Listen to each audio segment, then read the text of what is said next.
কি গো আন্টি, কি করছো তুমি? এলেন স্যার শাক টুয়াইতাছি। এটা দিয়ে কি করবা? বড়া করা এটা দিয়া এটা কি খেতে অনেক মজা? খাইতে অনেক মজা। তুমি যেমন অনেকদিন পরে আইছো, কোন দিন আইবা গো মায়া? আর কি ফারাম খাওয়াইতাম। কয়েকদিন যখন থাকতাছো মায়া, তোমার এটা কইরা খাওয়াইলে এটা আমরা দেশের বিখ্যাত বড়া।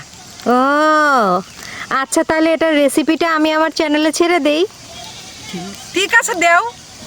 তাহলে এটার জন্য কি কি লাগছে সেগুলো নিয়ে আমরা আবার আসছি। অ্যালেমচা শাকের বড়া বানানোর জন্য আন্টি প্রথমে নিয়ে নিলেন কিছু কচি ডাঁটা শাক। তার সাথে অ্যালেমচা শাকগুলো একত্রে নিয়ে আন্টি এগুলোকে সুন্দর করে মিহি কুচি করে নিলেন। মিহি কুচি করে নেওয়ার পর শাকগুলো দেখতে ঠিক এমন হয়েছিল। এ পর্যায়ে আমরা শাকের বড়া বানানোর মশলাগুলো এগুলোর সাথে দিয়ে দেব।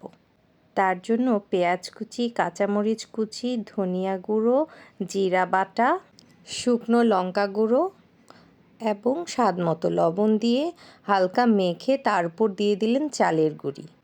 চালের গুঁড়োগুলো দিয়ে হালকা করে মেখে নিলেন। তারপর দিতে থাকলেন হালকা হালকা পানি। পানি দিয়ে দিয়ে এগুলোকে একটা নরম এবং থিকথিকে পর্যায়ে আনার পর্যন্ত মাখতে থাকলেন তিনি। মাখার পর এই জিনিসটা দেখতে ঠিক এই রকম হয়েছিল। এবারে গরম তেলে গোল গোল করে একটা একটা করে শেপ দিয়ে আন্টি দিয়ে দিলেন বড়াগুলো।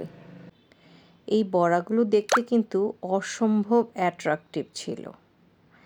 আন্টি একে একে সবগুলো তেলে দেওয়ার পর এগুলোকে গোল্ডেন ব্রাউন কালার করে ভেজে নিলেন।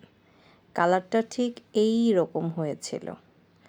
অসাধারণ সুন্দর লাগছিল এই বড়াগুলো দেখতে। তারপর আমরা এগুলোকে কলা পাতায় করে সার্ভ করি।